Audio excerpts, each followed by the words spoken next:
Today, we are diving into an ancient blueprint, a kind of forgotten wisdom for dealing with modern-day chaos. It's all wrapped up in the story of a man who lost absolutely everything. And in his darkest hour, he found a source of strength so powerful, it could honestly change everything for us, too. I mean, you know that feeling, right? You turn on the news, you scroll through social media, you start thinking about the future, and it's just so easy to feel small, to feel overwhelmed, and frankly, pretty powerless. If any of that sounds familiar, you're going to want to stick around for this. So here's our game plan. We're going to start with the world just crumbling to pieces. From there, we'll take this incredible cosmic tour of the universe to find an answer you probably won't see coming. Then we'll uncover the secret to what real strength looks like. And finally, we'll figure out how to build our own lives on that same solid foundation. Let's get into it. Okay, so our story begins with a man who faced the ultimate test. And look, we're not just talking about a bad day here. We are talking about having your entire world dismantled piece by painful piece. This is Job. The story goes he was a good man, a righteous man. But in this rapid-fire series of awful tragedies, he lost it all: his children, his fortune, his health.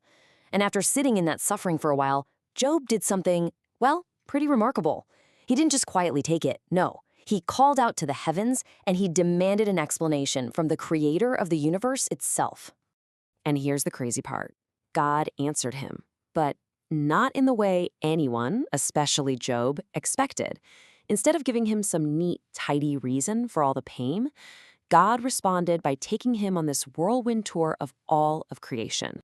God's response comes literally out of a storm, and it's not an answer at all, it's a series of questions. The very first one is a showstopper. Where were you when I laid the earth's foundation? Right away, you see God isn't trying to justify what happened, he's trying to show Job who he is. It's a huge perspective shift. And the questions just keep coming, one after another, each bigger than the last.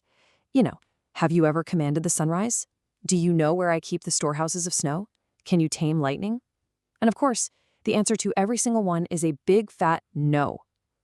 The point isn't to make Job feel small, it's to expand his view, to show him that the universe is infinitely bigger and more wonderfully complex than his own personal pain. And this really gets to the heart of God's whole speech. On one side, you've got us, humanity.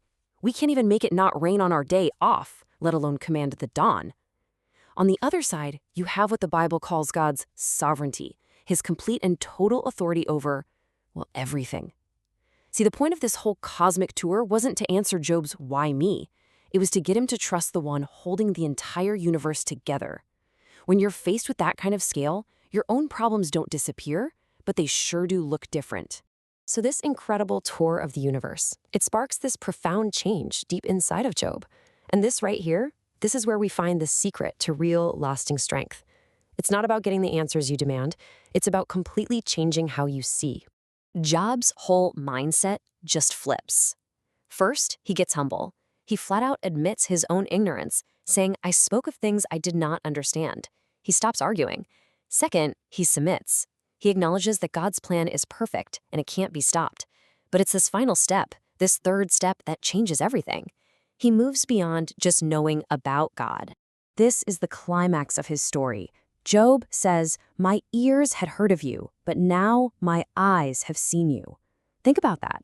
It's the difference between reading about a person in a book and actually meeting them face to face. He goes from secondhand information to a personal, real encounter. And that is where he finally finds his strength. And what Job discovered, this isn't some one-time thing. It's a theme you see all over the Bible. Centuries later, another guy in a major crisis, King David, used the exact same kind of language. While he's on the run, fearing for his life, he doesn't focus on his enemies. He focuses on God. He calls him his rock, something solid, something that never changes. His fortress, a place of absolute protection. His shield. It's the same exact principle. True strength isn't found in your circumstances. It's found in your Creator. Okay, so this is all great, but how do we actually use this? How do we take this ancient wisdom and apply it to our own lives when things get chaotic and tough? Let's get practical and build our own blueprint. The book of Psalms makes this really fascinating comparison. It says, some people trust in chariots and horses, but we trust in the name of the Lord our God. Now, what are the chariots and horses of today? There are bank accounts, our job titles, our social status, right? And those things aren't bad, but they are super unreliable. They can be shattered in a moment. The invitation here is to put our ultimate trust not in the things that can be shaken, but in the one who is completely unshakable. So, here it is, your 3-step blueprint for building on the rock. First, trust your story. One of the Psalms says God has drawn boundary lines for our lives in pleasant places. That means radically accepting that even the really hard parts of your story are somehow part of a good plan. Second, practice forgiveness. Job's healing didn't even start until he chose to forgive and pray for the friends who had hurt him so badly. And third, remember your value. Another psalm calls humanity the crown of creation. That means you were made with incredible purpose and worth. Remembering that changes everything about how you face your struggles. And let's not just breeze past this point. This is huge. It was Job's active choice to forgive, to actually pray for the people who accused him, that unlocked his own restoration. You see, real spiritual strength isn't just about gritting your teeth and enduring. It's about extending grace, even when you're the one in pain. That is true victory. And the story doesn't just end with Job's interchange. After he humbled himself, after he saw God clearly, and, this is key, after he forgave his friends, then God restored his fortunes. Actually, the Bible says he got back double what he had before. It's just this powerful picture of how inner transformation can lead to outer blessing.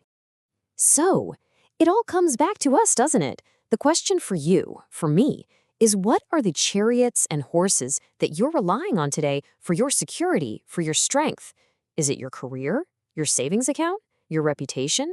This ancient story is inviting us to place our deepest trust, not in things that can be broken, but in the unshakable rock of all creation. Thanks for joining us for this explainer.